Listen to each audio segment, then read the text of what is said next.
क्या दिक्कत थी बताइए। मजदूर आने गया था, उसको मार दिए। अच्छा, घर से बताया भी था कि पैसे लेने जा रहा हूँ उनके यहाँ, और वो लोग पैसे ना देकर वहाँ क्या हड़प झड़प हुई, इतना बेदर्दी से उसको मारे कि उसकी मौत हो गई।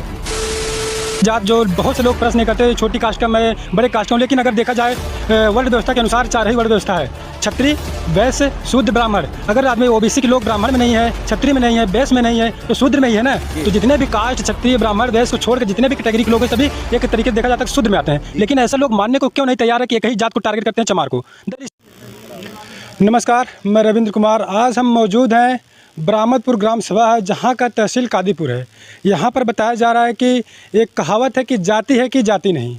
सदियों से 1947 का हमारा भारत देश आज़ाद हुआ, लेकिन आज़ादी का अमृत महोत्सव भी भारत के लोगों ने बहुत धूमधाम से मनाया। चाहे वह उत्तर प्रदेश हो, हरियाणा और राजस्थान हो, आए दिन लगातार दलित समाज के ऊपर उत्पीड़न, अत्याचार, शोषण का मामला लगातार सोशल मीडिया के माध्यम से देखने को आप सभी को मिलता है। लेकिन आज हम मौजूद है एक ऐसे जगह जहां पर दलित समाज को अपनी मजदूरी, दलित समाज के एक व्यक्ति ने मजदूरी किया। ओबीसी समाज जो यादव समाज से आते हैं, यादव समाज से जो व्यक्ति आता था उसके मजदूरी करने जाते हैं। मजदूरी का जो पैसा होता है, यादव समाज के लोगों ने उनका पैसा रोक के रखा। जब पैसा लेने के लिए वो व्यक्ति जाते हैं तो वहाँ पे उनको इतनी बेदर्दी से मारा जाता है कि आदमी अपना दम तोड़ देता है। और उसके बाद परिवार से हम अभी बातचीत करेंगे। बरामदपुर ग्राम सभा में हम लोग मौजूद हैं इस समय। तो भैया, क्या कुछ मैटर था? आपके बड़े भाई थे, क्या थे, जिनको अपनी मजदूरी का पैसा लेने के लिए गए थे, उनको मार दिया गया जान से, कि फिर लोग बता रहे हैं कि एक्सीडेंट भी हुआ था? वो मेरा छोटा भाई था। आपका नाम भैया? मेरा नाम शेर बहादुर है। आप अपना थोड़ा पूरा एड्रेस बता दीजिए। मेरा नाम शेर बहादुर है, ग्राम बरामदपुर है और थाना अखंड नगर, तहसील कादीपुर है। तो क्या कुछ मामला था जिससे आपके छोटे भाई को अपना जान देना पड़ा? वो दरअसल क्या है, वो अनुज मास्टर यादव हैं, उनके यहाँ काम वाम किया था ये अनुज मास्टर। तो 2-4 दिन इसने काम किया था, तो शायद उसका पैसे रुका था, उन्होंने दिया नहीं। तो ये एक दिन बिना घर से बिना बताए साइकिल लेके पैसे लेने चला गया। हाँ? अच्छा, घर से बताया भी था कि पैसे लेने जा रहा हूँ उनके यहाँ, और वो लोग पैसे ना देकर वहाँ क्या हड़प झड़प हुई, इतना बेदर्दी से उसको मारे कि उसकी मौत हो गई। अच्छा। और बाद में उन्होंने उसको अस्पताल में भी ले गए, और क्या पता फॉर्मेलिटी अदा करने के लिए ले गए कि उसको बचाने के लिए ले गए, जब उसकी मौत तो यहीं हो गई थी उसकी घर पे जो मास्टर थे। हाँ, क्योंकि वो फॉर्मेलिटी ही अदा कर रहे थे वो। तो उन्होंने क्या हुआ कि वो यहाँ संदेश देने के वो नया तरीका ढूंढा, जिसको स्टूडेंट बताया गया। एक्सीडेंट? हाँ, घर पे यूँ बताया कि आपके लड़के का स्टूडेंट हो गया। तो चलिए हम थोड़ा पिताजी से उनके बात कर लेते हैं। चाचा, क्या कुछ मामला था? आपके सुपुत्र थे जो गए थे अपना पैसा मजदूरी लेने के लिए, और उन्होंने बेदर्दी से मार दिया कि एक्सीडेंट था? क्या पूरी सच्चाई है? अब क्या सच्चाई बताएं सर? क्या दिक्कत थी बताइए। मजदूर आने गया था, उसको मार दिए और उसको अस्पताल ले गए। मारने के बाद हॉस्पिटल ले गए? जी। वहाँ से अस्पताल से जब हम लोग सूचना पाए 7 बजे रात को, हम लोग गए यहाँ से, तो लड़का मर गया था। उसके पास हम गए तो देखे वहाँ कोई नहीं था, भाग गए उन लोग अस्पताल में छोड़ करके। अच्छा, जो अब आरोपी है, आरोपी को जो है, आरोपी की गिरफ्तारी हुई कि नहीं अभी तक? आरोपी का गिरफ्तारी हो गई है। अच्छा। अभी उसके सहयोगी का गिरफ्तारी होना बाकी है। अच्छा, उसमें सहयोगी भी थे? सहयोगी है, अभी उसमें अकेला वो नहीं मारा है, उसके 3-4 लोग हैं शामिल। और आरोपी ने बयान भी किया कि उन्होंने सारा दारो मदार अपने ऊपर ले लिया कि हम ही ने मारा, हम ही ले गए हॉस्पिटल, लेकिन वो अकेला नहीं मारा। उसके चोट का जो जिस तरीके से उसको बेरहमी से मारे हैं, वो अकेला नहीं मारा गया है। तो कितना उम्र था उनका जिनको मारा गया? 18 साल था। 18 साल की उम्र में? हाँ। तो आप देख सकते हैं 18 साल के एक नवयुवक, क्योंकि कहा जा सकता है एक नौजवान साथी जो होते हैं 18 से 20 साल, वो अकेला व्यक्ति कोई मार नहीं सकता है। हालांकि परिवार का कहना है कि कई लोगों का हाथ है। तो आइए हमारे बीच में क्या हम बताएं कि लोग तरह तरह से ये मामला किस दिन का है? ये 25 तारीख शाम का है। तो 25 अगस्त का शाम का मामला, 4-5 बजे का मामला है। तो लगातार जो बहुजन समाज के लोग हैं, बड़े बड़े नेता, क्या आपके यहाँ कोई राजनीतिक पार्टी अभी तक आई या कोई संगठन से लोग आए आपकी मदद के लिए? यहाँ तो अभी कोई पार्टी के लोग नहीं, भीम आर्मी वाले आए थे। संगठन से भीम आर्मी के लोग आए थे? हाँ, क्या बोला उन्होंने? उन्होंने आए एसडीएम और वो सब आए थे, तो उनके सामने उन्होंने कुछ मांगे रखी कि इनके परिवार को कुछ भीम आर्मी के लोगों ने एसडीएम साहब से क्या मांग रखी? उन्होंने मांगे तो बड़ी लंबी की है, लेकिन मुझे तो बिल्कुल विश्वास नहीं है। 50 लाख आवास और क्या सब, यही सब सुरक्षा तो वगैरह आप एसडीएम साहब के साथ लिखित हुआ था कि 50 लाख आवास या उन्होंने लिख के दिया है, एसडीएम साहब को भी सामने पेश किया। 50 लाख रुपए का और आवास वास्ते? हाँ।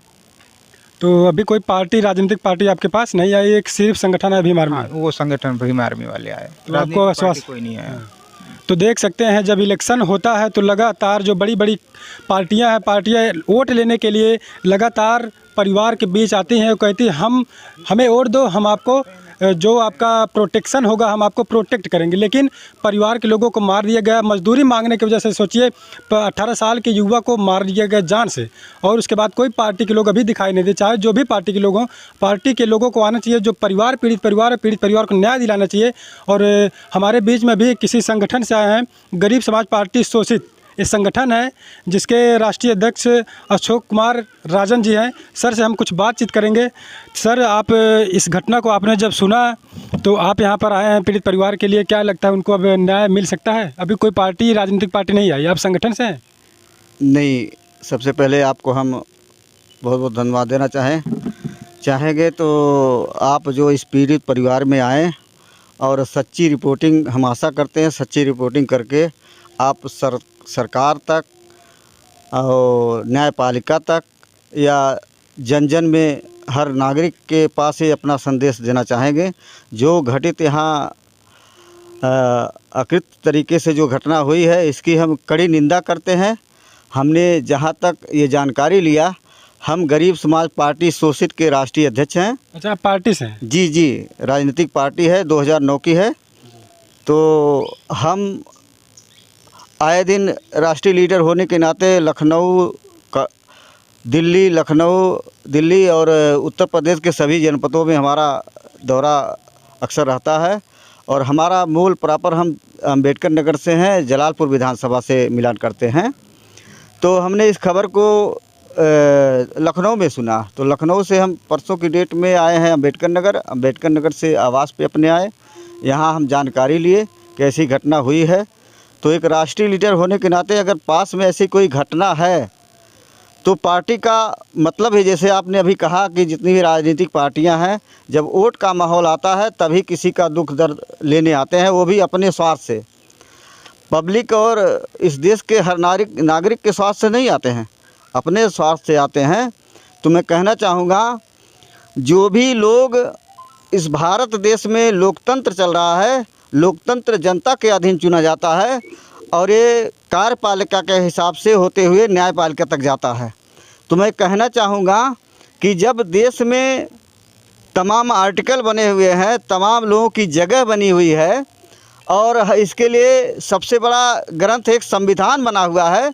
संविधान ने सबको अधिकार दिया है, चाहे पीड़ित हो, चाहे बचाव पक्ष हो, चाहे जो भी पक्ष हो।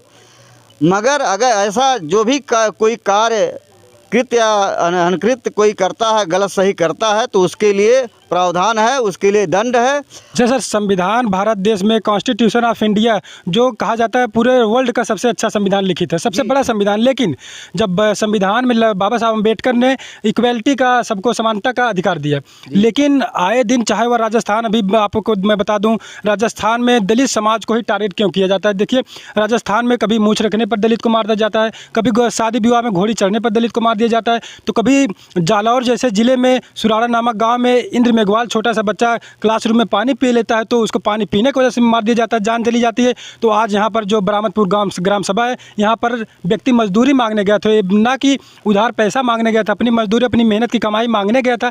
आखिर में कौन से लोग, इनकी मानसिकताएँ क्या दर्शाती हैं कि लोग अपना हक अधिकार मांग रहे हैं तो उनको जो है अपने जान गंवा देनी पड़ती है? क्या इनकी मानसिकताएँ हो सकती हैं? जी बिल्कुल, आपने सही प्रश्न किया। मैं बताना चाहूँगा कि इसीलिए बाबा साहब भीमराव अम्बेडकर ने सन 1950 में संविधान लागू किया था। इसके पहले राजतंत्र था, लोकतंत्र नहीं था। उस राजतंत्र में ऐसी व्यवस्थाएं थी, यही जो आजकल घटनाएं हो रही हैं संविधान के आड़ में, ठीक है, संविधान के प्रत्यक्ष रूप से नहीं, संविधान के आड़ में जो घटनाएं हो रही, इसी तरीके से इससे महान अनगिनत तरीके से, बहुत ही बुरे तरीके से उस समय लोकतंत्र नहीं बना था, राजतंत्र था, सभी राजतंत्र जमींदारों के अधीन चलते थे। तो उस चीज़ को बाबा साहब भीमराव अम्बेडकर ने 1930 से लेकर 32 तक लड़ाई लड़ी। हर नागरिक, भारत के नागरिक को एक वोट देने का अधिकार दिलाया, जबकि यहाँ के लोग चाहते नहीं थे। तो अधिकार दिलाने के बाद देश आज़ाद हुआ। देश आज़ाद होने के बाद जब संविधान बना, संविधान इसलिए बना कि हमारे इस भारत देश में जो 4 बड़ व्यवस्था चल रही थी, उसके अधीन जो जातिवादी व्यवस्था है, ऊंच नीच की खाई है, उस खाई को मिटाने के लिए संविधान बनकर तैयार हुआ। जो जिसकी जितनी संख्या है, उसके संख्या के अनुपात में उसकी भागीदारी दी गई है। मगर इस भारत देश में आज भी बड़ व्यवस्था की स्थापना किए हुए हैं, जातिवाद को बढ़ावा दिए हुए हैं। और उसी जातिवाद की व्यवस्था के तहत लोग ऊंच नीच की खाई बनाए हुए हैं। यादव वर्ग से आ रहे हैं, इनको अगर इनसे बढ़ के कोई बड़े जात वाला इनको अगर थप्पड़ मारता है तो इनको ज़्यादा बुरा नहीं लगेगा। अगर उनसे नीचे कोई चमार व्यक्ति है और अन्य जात के छोटे व्यक्ति अगर इनको कुछ कहते हैं तो इनको बहुत बड़ा चटकना लगता है। ये कहते हैं कि अरे हमको चमार होके मार दिया, हमको राजभर होके मार दिया, ये बहुत छोटी जात का है, ये सहन नहीं कर पाते। अच्छा सर, छोटी बड़ी जात जो बहुत से लोग प्रश्न नहीं करते, छोटी कास्ट का मैं बड़े कास्ट का हूँ, लेकिन अगर देखा जाए वर्ण व्यवस्था के अनुसार 4 ही वर्ण व्यवस्था है, क्षत्रिय, वैश्य, शूद्र, ब्राह्मण। अगर आदमी ओबीसी के लोग ब्राह्मण में नहीं है, क्षत्रिय में नहीं है, वैश्य में नहीं है, तो शूद्र में ही है ना। तो जितने भी कास्ट, क्षत्रिय, ब्राह्मण, वैश्य को छोड़कर जितने भी कैटेगरी के लोग हैं, सभी एक तरीके से देखा जाता है कि शूद्र में आते हैं। लेकिन ऐसा लोग मानने को क्यों नहीं तैयार है कि एक ही जात को टारगेट करते हैं, चमार को, दलित समाज को ऐसा ही टारगेट करके लोगों को परेशान किया जाता है, कितने लोगों को जान से मार दिया जा रहा है। जी, बढ़िया प्रश्न। देखिए, जो ओबीसी की जातियां हैं, जो बैकवर्ड क्लासेस ऑफ इंडिया, ये बैकवर्ड या पिछली जातियां जो दो नाम दिए हैं, ये भी बाबा साहब भीमराव अम्बेडकर ने दिया है। आर्टिकल 340 के तहत इनको पूर्ण अधिकार जो इनके लिए उन्होंने बाबा साहब भीमराव अम्बेडकर ने जो कानून मंत्री का पद छोड़ा है, इसी ओबीसी का जो हक अधिकार, जैसे आज के समय में भी ओबीसी समाज को जात आधारित गणना नहीं हो पा रही, इसीलिए कि इनकी जनसंख्या जो आधे से ज़्यादा 53% है। खाता नंबर हम दे देते हैं। तो पहला रास्ता इनको हमने बताया जो 7 लाख रुपए से स्टार्ट होता है एक, और ये उम्र जो 18 साल की होती है इनकी तो और बन सकती है शेयर। तो पहला रास्ता ये बताया। दूसरा रास्ता न्यायपालिका में हमने बताया कि ये जो आपका केसेस चलेगा तो चलेगा, जो हुआ है FIR दर्ज, ये तो अलग है, मगर आपके इस राहत कोष के लिए आप न्यायालय में जाइए कि हमारी बड़ी सस्पुर्सी नहीं हो पा रही, हम लोग दर दर भटक रहे हैं, वही हमारा एक चिराग था, वही कमाने वाला था, हमारे पास कोई और संसाधन नहीं है। तो ये वकील अपनी रिपोर्ट बनाएगा और रिपोर्ट बना के जज को पेश करेगा। तो वहाँ आपको 3 महीना, 1.5 महीना, 6 महीना जो भी समय लगेगा, वहाँ बहुत बढ़िया से इनका जो है राहत कोष मिलेगा। जी, तो देख लीजिए, लगातार जो पीड़ित परिवार है, पीड़ित परिवार को लोगों को लगातार लोग संगठन से, राजनीतिक पार्टी सभी स्तर से हमने बात किया, तो इन्होंने भी एक प्रक्रिया बताई है। जिस तरीके से परिवार का जो चिराग बुझा है वो तो वापस नहीं आ सकता, लेकिन कुछ मदद हो सकती है, कुछ आर्थिक मदद सरकार के द्वारा हो सकती है। तो अब देखने वाला बात है। भैया, वो जो बच्चे 18 साल के जो एक्सपायर कर गए, उनका नाम क्या था?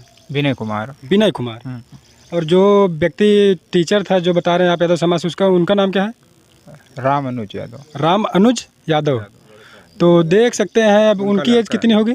अच्छा, राम अनुज यादव का लड़का जो है दिग्विजय यादव। दिग्विजय यादव।